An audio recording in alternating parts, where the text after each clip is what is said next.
Rolling with the triple C, I'ma make him bend the knee. Rolling with the triple C, don't really count the heat. But the fight that could really come back, that could really break numbers, is the Nate Diaz versus Conor McGregor. So speculation, there's a lot of speculation, guys. Let me tell you guys, UFC 300. Is UFC 300 going to be a banger? John Jones is out. Islam has Ramadan. I mean, Volkanovski's fighting in February.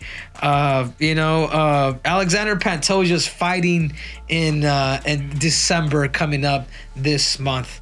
I mean, Potan could potentially be somebody, could be part of the card, but is he a main event attraction for UFC 300? I mean, right now they're talking about Ronda Rousey potentially getting a comeback with Miesha Tate. I mean, could that be a headliner?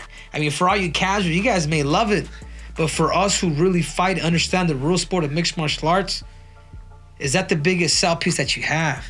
GSP versus Nick Diaz. I mean, does that make sense? I personally, I don't want to. GSP, stay retired, man. Stay retired, bro. I love it. Like, if you're gonna retire, come back. Retire, come back. You're gonna, I just don't get it. If GSP, if he's done, he's done. But if he's gonna fight, then fight somebody big. Then go big, GSP. If GSP does come back for UFC 300. I would love for him to pick something with Leon Edwards. I would love for him to go at 185 pounds and maybe get the winner of Duplessis and Sean Strickland. I mean, but who guys? Can you guys give me some more sense on who is that the speculation is actually going to beat?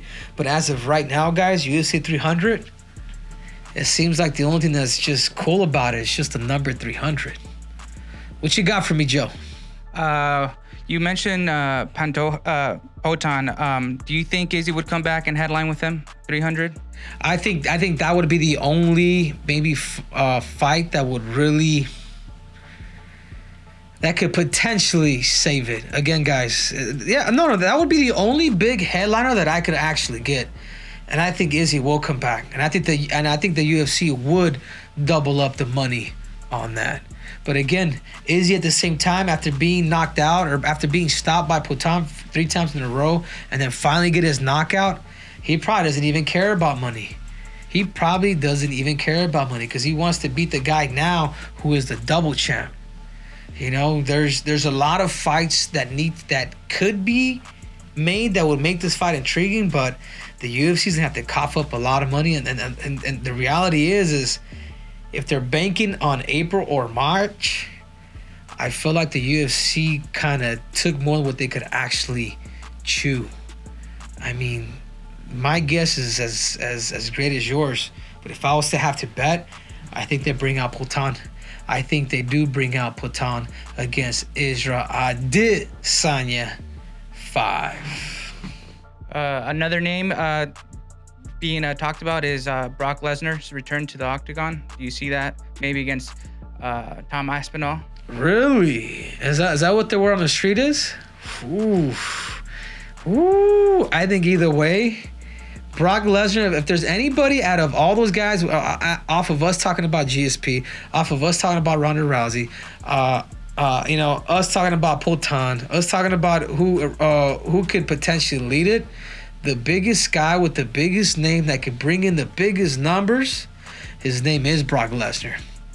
Now, who is that you're actually going to give him? Does Brock Lesnar have the balls enough to fight a guy like Tom Aspinall? Is he? Because come on, let's be honest, guys. If you cannot take Tom Aspinall down, you're in trouble. And the other thing too is Brock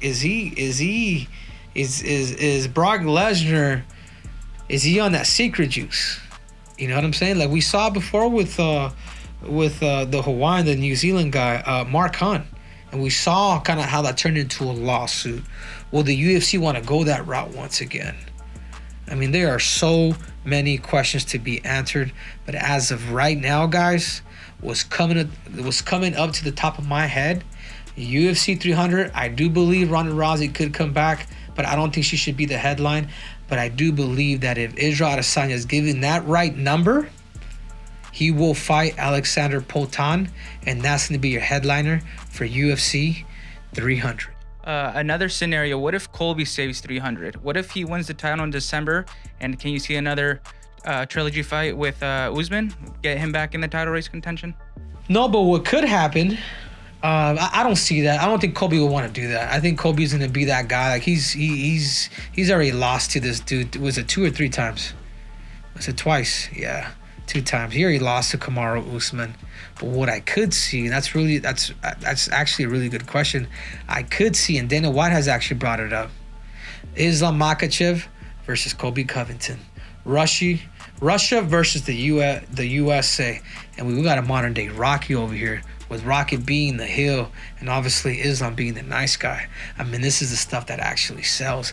And you know Colby will go above and beyond. And you know that Colby, if he does get a win over Islam Makhachev, could he be the guy to bring out Khabib Nurmagomedov out of retirement? Do you think it could be Khabib? No. I think I don't, like, let's say for whatever reason Colby does get Islam because he's the bigger guy. And I don't think he'll beat Islam either. But let's just say for whatever reason he does, I don't think the money is worth it for Khabib. Like when Khabib says it's done, it's done. But unless you hit those heartstrings, and Colby's a hell of a good guy of hitting the heartstrings. So if you can hit those heartstrings on Khabib, you know, if you do fight a guy like Islam, you do win, that could be extremely interesting. And I could see that fight happening maybe towards the end of the year. One last scenario. What if the comeback is Nate Diaz and it's against Conor for a non-title fight for the trilogy? Godly, this is a lot. I mean, Dana White has us above our damn seats. I mean, that's the other fight that I think is better than all of them. The more I think of it, I know I said that about Brock, but the fight that could really come back, that could really break numbers, is the Nate Diaz versus Conor McGregor. And Dana White might be calling. You know what they do every Tuesday? They get into this focus group, and all the matchmakers, Dana White, and they all talk about it. Who's available? Could we get Conor to come back? Even though Dana White said he's not going to be leading, or he's not going to headline 300. This is how surprises are made. I could see a Nate Diaz getting back into UFC and getting paid serious money to fight Conor McGregor. It's an unfinished business. The best take I have is Nate Diaz versus Conor McGregor. 2, Brock Lesnar versus Tom Aspinall. And then 3, Poatan versus Israel Adesanya. Those are my predictions. Those are my top 3. You guys make sure to tune in. UFC 300.